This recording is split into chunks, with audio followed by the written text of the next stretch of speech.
Hey guys, today I would like to show you how to search for items using Google Lens online on Xiaomi 14T Pro. Firstly, you will need to take a picture of something that you would like to search online.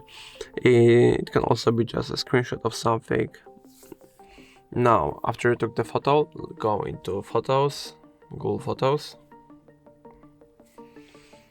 Now I would like to search for this specific plant in this cup.